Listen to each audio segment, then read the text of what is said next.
Stephen, I thought we were going to be talking about potential mold problems and taking care of that. So what are we doing out here in the cold? Well, first off, mold is an effect, and it's caused by water getting into the building. So somehow the building has failed in letting water in. Uh-oh. Exactly. So what we see outside is a couple issues that we can address, as any homeowner can look at. Oh, all right. And try to find some points and pointers on how to change specifically the land around it to make sure water doesn't get into the building. So what's the challenge, or what's the problem right here on the lawn that we're standing on? Slope. Slope is always the problem. Water runs downhill. It always does. Guaranteed. Guaranteed. Now we can see against the house here, the slope of the garden is away from the house. So right, it's coming down a little bit. It's coming down, so yep. Naturally water is actually going to run away from the house. Now versus over here, we can see on the lawn that it actually starts to run this way a bit. Oh, it does. So from right across from the other side of the street all the way down, the water wants to run this way.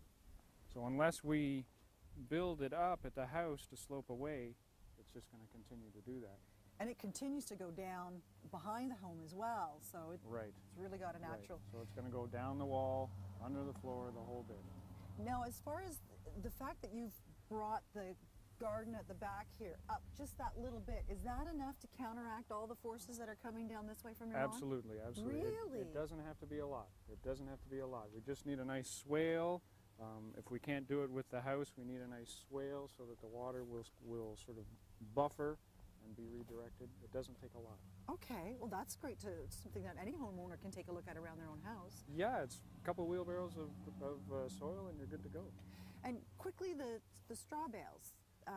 An emergency sort of procedure.